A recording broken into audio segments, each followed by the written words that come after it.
caméra yi. non non bloquel bloquel. Arab ñoo non caméra yi ñëw leen nii. caméraman yi wol caméra yi. ñoo ma gënal arrière ak tout ça bay ko arrière na yëpp arrière di nga ñëw di nga ñëwaat di nga ñëwaat di nga ñëwaat. teewul ma ci micro bi laay teewul ma dama far benn micro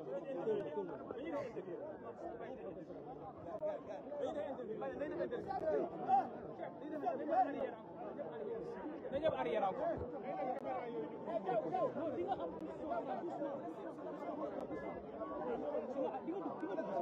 Babacar Babacar Babacar kay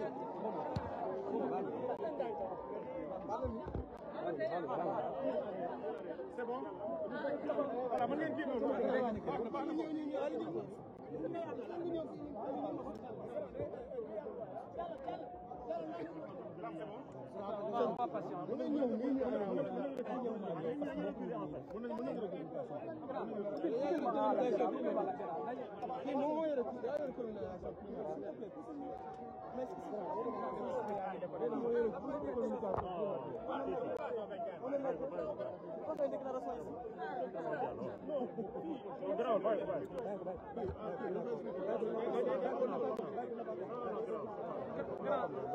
kon da ngay jox ko moom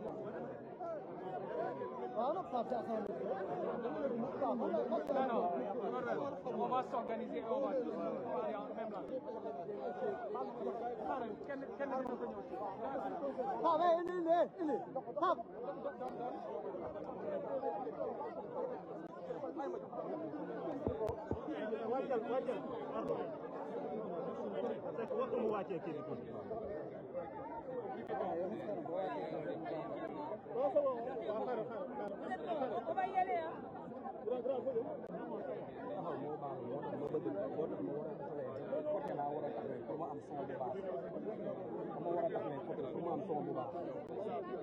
C'est bon derrière.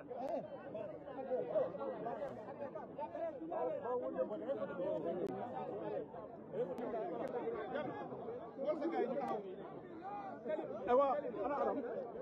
dama la sama morom caméra arrière d'abord ngeen mën a teg seen caméra yi. non non bloquel bloquel. Aram ñoo caméra yi ñëw leen nii. caméraman yi wol caméra yi. ñoo ma gënal arrière ak tout ça bay ko arrière na yëpp arrière di nga ñëw di nga ñëwaat di nga ñëwaat di nga ñëwaat. teewul ma ci micro bi laay teewul ma dama far benn micro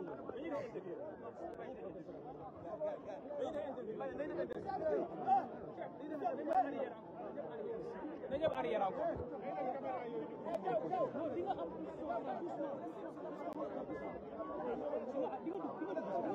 Babacar Babacar Babacar kay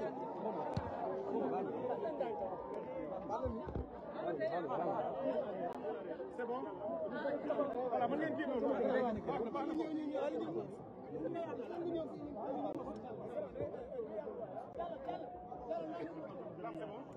on va patienter.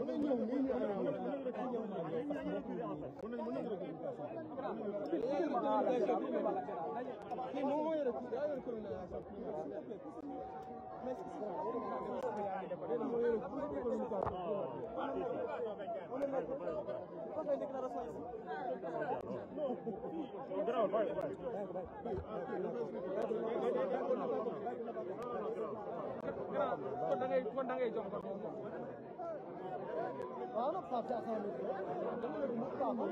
non on va s'organiser on va tous aller en même temps. kenn dina ko ñëw ci.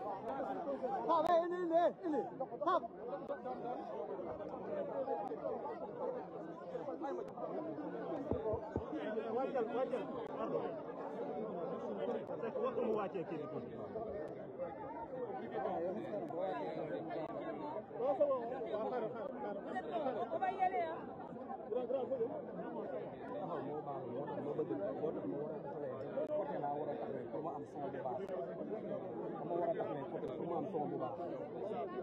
C'est bon derrière.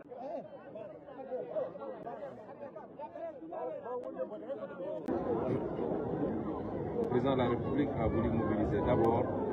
mobiliser d'abord lui-même,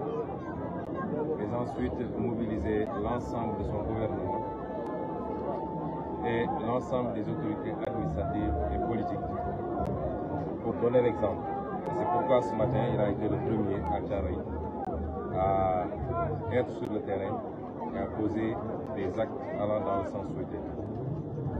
Donc moi, je suis là aujourd'hui, accompagné de membres du gouvernement, notamment le ministre de l'Urbanisme et le ministre de l'Assainissement et de l'Hydraulique qui est le maître d'œuvre de cette journée, entre autres, mais également beaucoup d'autres ministres, notamment le ministre de l'Éducation nationale, le ministre de l'Environnement, monsieur le gouverneur de Dakar, monsieur le préfet du département de Rufisque, le sous-préfet également, et l'ensemble des autorités administratives qui nous ont accompagnés. Nous avons fait le choix de venir ici parce que ce quartier présente, l'ensemble de cette zone d'ailleurs, présente une spécificité qui va au-delà de l'activité de curage.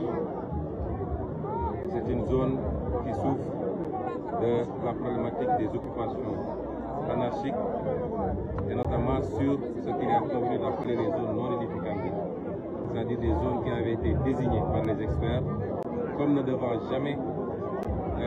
faire l'objet de lotissement, a fortiori d'habitation. Parce que ces zones-là constituent des voies naturelles de passage des eaux pluviales, mais quelquefois c'est des zones même lacustres, où il y avait, dans le temps où il pleuvait beaucoup, il y avait de petits cours d'eau, des lacs, en tout cas une stagnation d'eau à temps plein. Cette zone en est la parfaite illustration. Si vous vous rappelez bien, lors du conseil interministériel consacré à la prévention et la gestion des inondations, j'avais particulièrement insisté sur ces zones. Et c'est pourquoi j'ai considéré que symboliquement, il fallait en choisir une. Et Kawsara et environ en font partie pour venir délivrer un message. Le message, il est très simple. C'est que on ne peut plus continuer à laisser la prolifération d'habitations dans des zones comme celle-là. Les conséquences, c'est que, quels que soient les moyens extrêmement importants que l'État peut engloutir dans la gestion du drainage des eaux dans ces zones-là, le résultat est très maigre. Parce que, comme on dit, les eaux sont toujours plus fortes et elles retrouvent toujours leur voie naturelle. Et aujourd'hui, c'est au niveau de la prévention d'abord qu'il faut gérer ces questions-là. Un travail a été fait en 2022, je crois, de recensement des habitations de ce genre et avait donné comme résultat plus de 3500 cités qui sont construites dans des voies de drainage des eaux à travers le Sénégal. Et on nous dit que presque la moitié se trouve dans le département de Rufisque. Et nous ne pouvons plus continuer à laisser faire. Parce qu'un quartier ne se construit pas à nos jours. Une maison même ne se construit pas à nos jours. Si on en est là, c'est que quelque part il y a eu défaillance et carence des services de l'État qui ont laissé, souvent sans titre ni droit, sans aucune autorisation de l'urbanisme, que des gens puissent construire jour après jour, semaine après semaine, pour voir naître des quartiers. Et après, ça pose la problématique de la gestion de ces quartiers-là. Les conséquences, particulièrement pour Kawsara, c'est qu'aujourd'hui, les gens sont obligés même de quitter pendant l'hivernage. Il y a, je crois, minimum 8 familles qui ont définitivement quitté pour aller chercher ailleurs. Les édifices, mosquées et autres sont complètement pris par les eaux. Et même les installations qui ont été faites pour le drainage de ces eaux, pour le captage de ces eaux-là, sont quelquefois occupées. Même le poste Sénélec, le seul poste Sénélec qui était là, a été déplacé parce qu'il y a eu un incendie, me dit-on, consécutif à justement l'effet ou l'impact de ces eaux.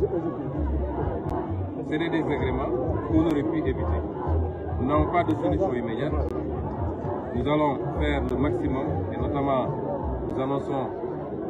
ici aux populations que un bassin va être construit ici en collaboration avec l'armée nationale pour gérer déjà cet hivernage, un bassin de captage et de rétention des eaux, en espérant que ça va pouvoir atténuer très fortement l'impact de ces eaux sur les habitations. C'est entre autres une solution, mais une solution provisoire. Et comme l'a dit le président de la République dans son programme, si vous allez à la page 60, il avait clairement dit que la gestion globale de ces questions doit faire l'objet d'une planification sérieuse sur le long terme qui intègre une planification globale en termes d'urbanisme et qui intègre la problématique du drainage des eaux, du captage des eaux et la problématique de l'assainissement de manière générale. Ce travail est en cours, monsieur le ministre est ici présent avec toute une équipe pluridisciplinaire. C'est vous dire qu'il y aura des solutions à court terme, à moyen terme et à long terme. Et c'est à cela que nous appelons les populations. Le gouvernement doit être accompagné. Il y a des choses qu'on peut faire tout de suite, mais si tout le monde si et seulement si tout le monde se donne la main et qu'on s'oriente vers le travail. Nous allons assainir structurellement, nous allons assainir humainement et ça nécessitera la contribution de tout le monde. Et c'est pourquoi le président a mobilisé les armées, il a mobilisé l'ensemble des services dédiés à ce genre d'activité, mais il continue à lancer un appel aux populations parce que cette activité doit être pérenne. On dit souvent qu'au Sénégal, nous savons prendre des départs, mais nous n'arrivons jamais au but. Il faut aujourd'hui que chaque mois, cette formidable mobilisation que nous avons vue ici et que nous avons vue partout sur le chemin que nous avons emprunté, que nous avons vu sur les images aujourd'hui à Thiaroye avec le président de la République, il faut qu'elle soit maintenue, que nous comprenions que nous sommes maîtres de notre propre assainissement, de notre propre propreté. C'est à nous prendre soin de nos quartiers d'abord, parce qu'en prenant soin de nos quartiers, on prend soin de nous-mêmes, de nos enfants qui jouent dans les rues de ces quartiers-là. Nous prenons soin de notre hygiène. Et c'est en cela que le concept de citoyenneté et de civisme, mais le concept également d'armée-nation, ces concepts sont extrêmement importants et sont au cœur de notre programme. Je terminerai par dire qu'aujourd'hui, au 1er juin de l'année dernière, 2023, je crois que nous étions dans une configuration totalement différente, où un peu partout dans le pays, au lieu d'activités citoyennes et donc porteuses de progrès, porteuses d'espoir, mais également de plus-value pour les populations et pour la nation, on était confronté malheureusement à une autre situation où c'est peut-être des grenades lacrymogènes et des pneus qui tonnaient ou qui étaient brûlés. Je voudrais dire aujourd'hui que cette œuvre d'assainissement, cette œuvre de salubrité, elle sera globale. Je veux dire à tout le monde, particulièrement à ceux qui ont été victimes de ces situations-là, qu'en aucun cas, nous n'oublierons ce qui s'est passé. Et que toute la lumière, toutes les dispositions seront prises pour que la lumière soit faite et pour que plus jamais nous ne soyons obligés de vivre cela. Et le travail d'assainissement, comme je le dis, il est global. Pour aller vers certaines directions, il faut assainir la présidence de la République, il faut assainir la primature et le gouvernement, il faut assainir la justice, il faut assainir l'administration, il faut assainir l'ensemble des facteurs qui contribuent à aller positivement dans une direction ou très négativement dans une autre direction. Et c'est cette œuvre d'assainissement qui est en cours et je peux rassurer tout le monde que ce qui doit être fait sera fait pour que la lumière et les responsabilités soient établies et que pour que plus jamais nous n'ayons de 1er juin non pas consacré à des œuvres d'utilité publique mais beaucoup plus à faire face à des situations très désagréables pour le pays. ma baam ko ci wolof ne ñoo ngi gërëm ñëpp ci tertu bi di gërëm waa Kawsara waa Sangalkam di am mbégte ci teew fii ci bés bu ni mel muy bés bi nga xam ne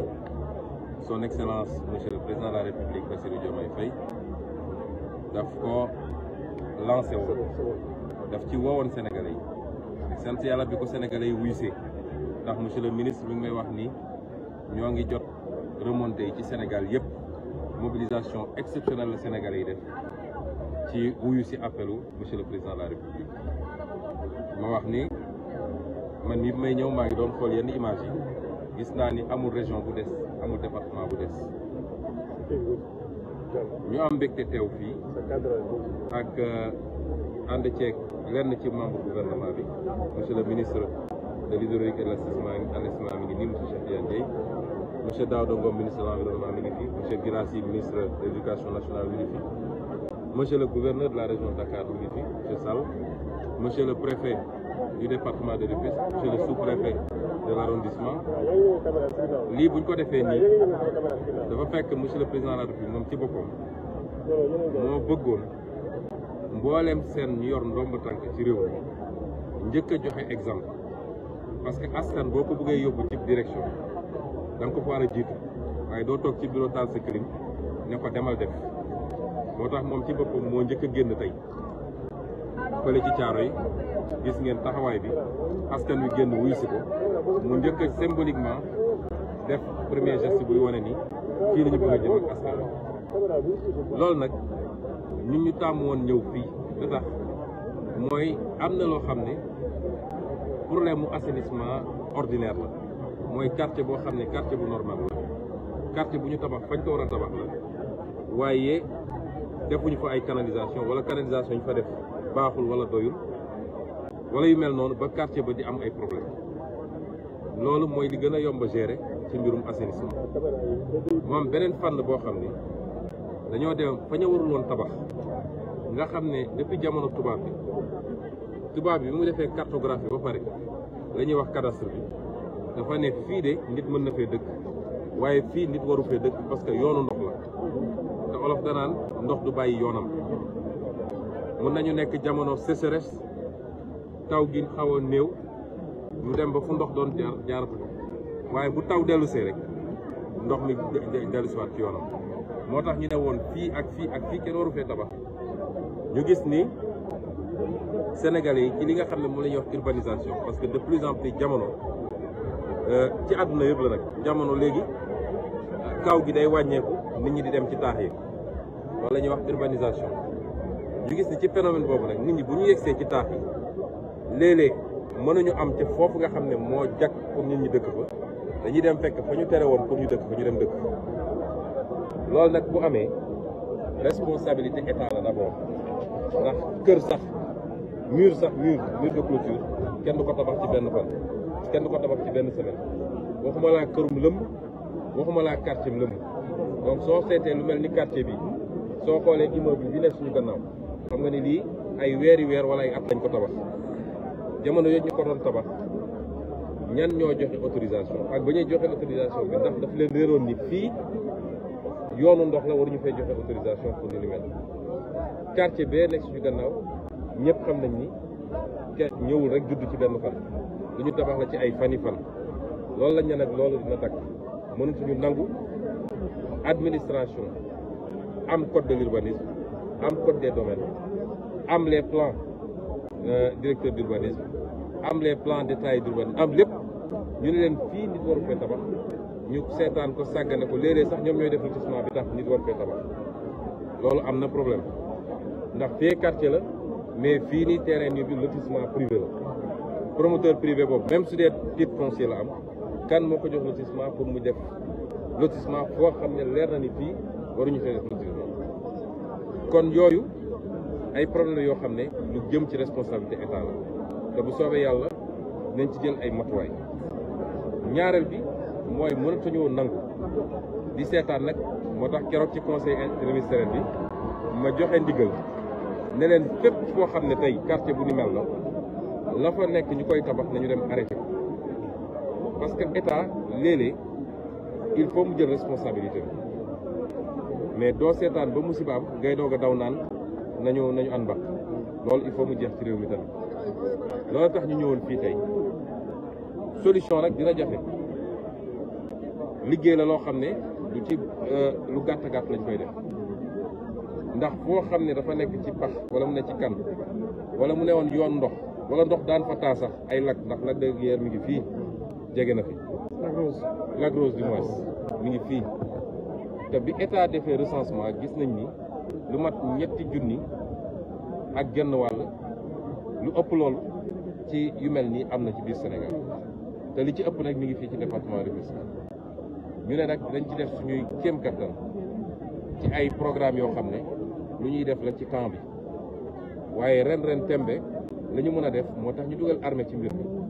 moom ministère am ak ñi ciy liggéey lañ lënkaloo ak armée nationale gas fii benn bassin dañ koy waxee ci fan mbalka mu mag la voilà benn mbalka laa doon yarkatu xar yi ñoom xam na dinañu gas fi benn mbalka bu mag a mag a mag boo xam ne dañ koy def ci fi nga xam ne moo gën a xóote nga xam ne ndox mi bu ñëwee dañ ko essayer récupérer foofu am yaakaar ni loolu mën na wàññi problème bi ci at wi